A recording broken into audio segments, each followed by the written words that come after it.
Joder, ¿no crees tú que bajar por ahí? Ya te vi, vamos, no te vi, ya lo supuse. Bajar por ahí, telita, marinera. Ya. Con el elefante. Le tengo que poner unos... para inflarlo así, unos pitolos torcidos, para inflarlo mejor. 20 euros más. ¿Y qué tal? ¿Fuiste a Roma o no? ¿Fuiste por ahí a ver nada más cerca? Tivoli, las villas de Tivoli, que están allí a unos 40 de Roma, pero un día solo. No, en Roma. 8 días en Roma. Me encantó Roma. Roma, bueno, ¿tú qué entiendes? Sí, ¿No? hombre, bueno, yo me lo pasé allí muy bien. Claro, jodido.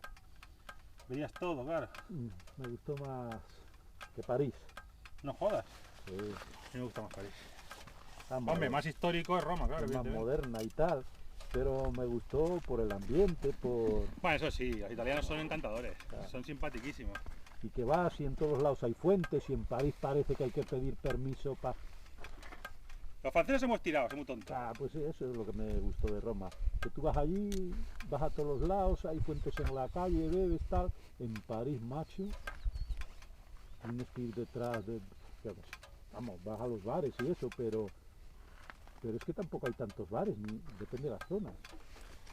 Se nota el corte de latino a alemán ahí.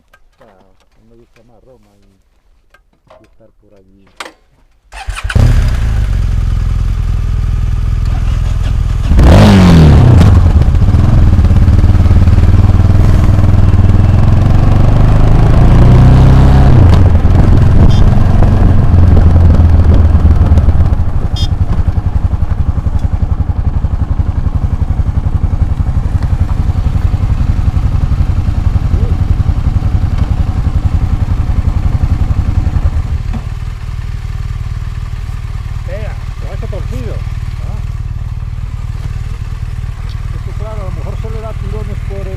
¿Sabes? La tenías que cargar, ir sin enchufe, porque es que irá tirando el cable con el movimiento. Ya.